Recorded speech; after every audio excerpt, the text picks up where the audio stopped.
Good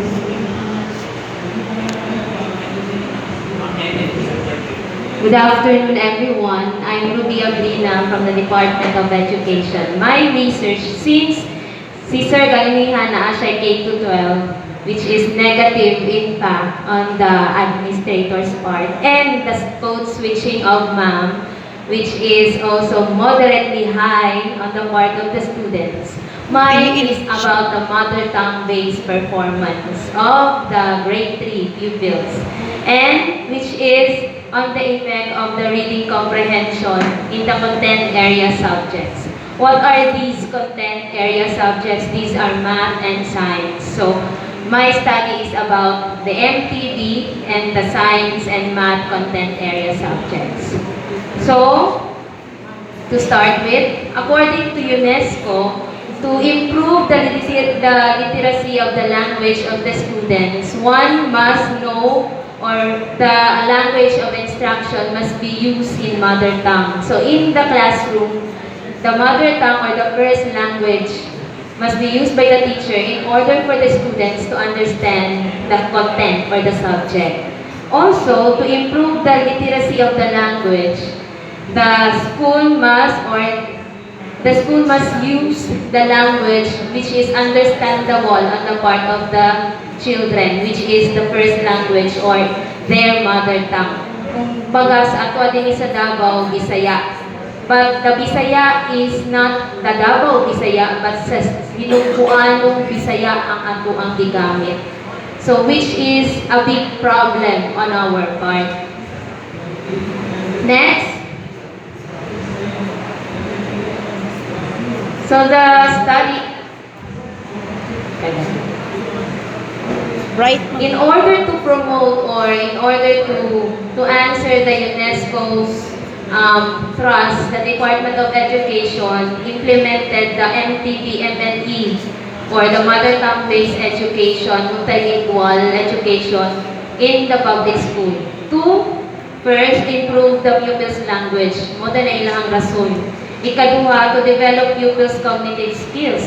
Mo daw nga magbisaya dito ang grade 1 to grade 3. Also, to develop the socio-cultural awareness of the students. Mo lang sa grade 1 to grade 3, ang interaction sa mga bata, hindot daw kung magbisaya ang mga teacher. But this new curriculum has somehow created many debates on how effective it is to the understanding of the children. Kung tama ba na ang first language must be taught bago ang second language, which is English. So this study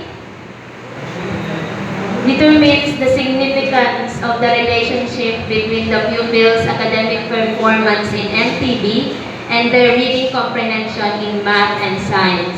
So my study is on the grades of the grade 3 pupils when they were in grade 3, grades 1 to grade 3. So ang final grade nila, ang ako ang gikuha, MTB subject lang. Since these two subjects and the reading comprehension in mathematics and English, kaning mga bataan ni mga grade 4 na sila ng mga participants na ko. They were the first one who undergo the 3 years na MTB sa grade 1 to 3. So ako siyang gistudihan kung tinuod ba yun nga ang katong MTB nila maka-create ba of understanding sa pag-understand sa content area sa math and science which is in English. Kaya kung mahuman daw ka sa first language nimo, dali lang daw i-understand ang English which is the second language. Okay? So this was anchored on the Thomas Barnes taxonomy of reading comprehension and Aaron's comprehension skills.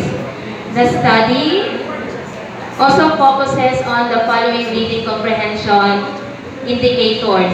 So, naa ako mga indicators sa reading comprehension. Vocabulary, getting the main idea, noting details, making inferences, predicting outcome, drawing conclusion. Dili siya per se ang na mostly math and science lang na mga details or information na ako ang ipang butang to get the understanding of the children. It utilizes quantitative It utilizes quantitative design, specifically comparative correlation technique. Quantitative po because I uses grades scores sa mga bata para din makita kung if there is really understanding on the part of the children. And then to determine the significance of the correlation, I uses also person R and t-test. The researcher made use of the validated researcher-made questionnaire. I use or I make my own questionnaire and then validate it to the kanang mga math and science expert to measure the reading comprehension of the students. My validated reading comprehension questionnaire, kwan siya, naa siya kanang short story or short paragraph. Then after the paragraph, na ako'y question about sa paragraph. But the paragraph is about science and math na mga information. For example, sa math, there were 473, which is on the level of the grade 4 students lang. So, there were 473 students offered aning na mga goods. How many problem solving lang. And then after the problem solving, na ako yung mga questions which is in the comprehension skills. Na siya noting details. How many pupils were in, tapos naspot siya vocabulary. What do you mean by goods? And so on and so forth. So this reading comprehension were given sa bawat paragraph na ako ang gihatag sa mga bata. So let's move on to the presentation and analysis of data. On the there were many tables presented on this thesis. The first is, I only have 57 respondents kasi one school lang man ang ako ang i-studyhan. Second, in the performance of the respondents, ang performance ng mga bata sa ilang NTB when they were in grade 3 is average only, average level. On the reading comprehension in science, only the drawing conclusion which received the satisfactory level. So meaning, ang drawing conclusion lang ang mas nasabtan nila sa mga questions sa science. Next.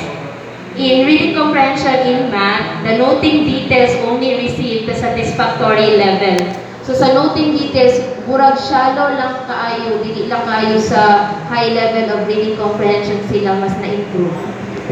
On the NTB-MLE according to section, there were no significant difference, meaning they have both the same level of performance. According also on the NTB-MLE, when analyzed according to gender, they also have there is no significant difference, meaning they both have the same performance. On the reading comprehension in science, according to section, ang isa ka section mas taas ang vocabulary skills compared to the other section.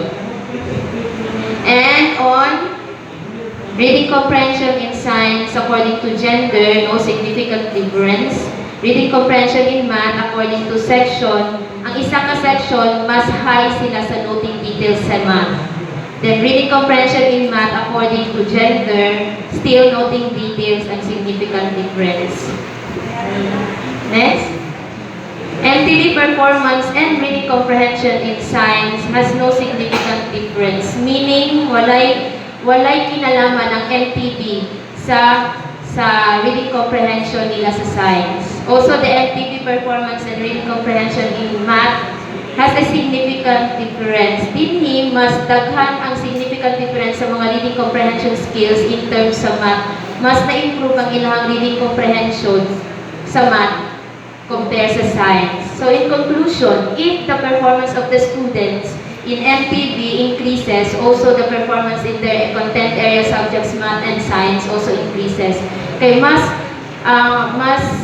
gina-expect nato na dapat ang MTB excellent, hindi lang average ang ilang performance. But only average naman ang ginapakita sa mga bata. Siguro kay isud ang Cebuano or Bisaya na gamit, which is not familiar sa mga bata. So my recommendations, intensify pupils' comprehension skills for better understanding of science and math subjects. The administrators also should provide more reference materials, specifically in NTV subjects, seminar workshops on the teacher, especially on the language transition, kung sa gani ang dapat na Bisaya yung nagamiton nato, no? Cebuano ba or Davao Bisaya ba yun ang ato ang gamiton kay murag ta imbis na English sa Bisaya na nota ng problema. Or parents should follow up regularly their children's performance. Then reading intervention must be intensified, and further study of the influence of NTV and NE must be conducted. Thank you.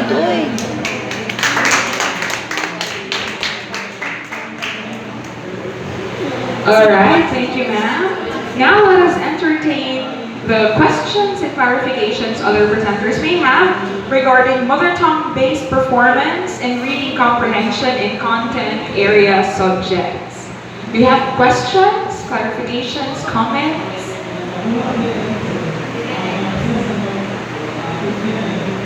Wala po. Regarding mother tongue, sino po ba dito ang elementary teachers din, the younger levels? Yeah, so what is higher na? So wala na pong mother tongue, right? Who else has experience regarding mother tongue teaching? Wala. Alright, do we have questions or clarifications?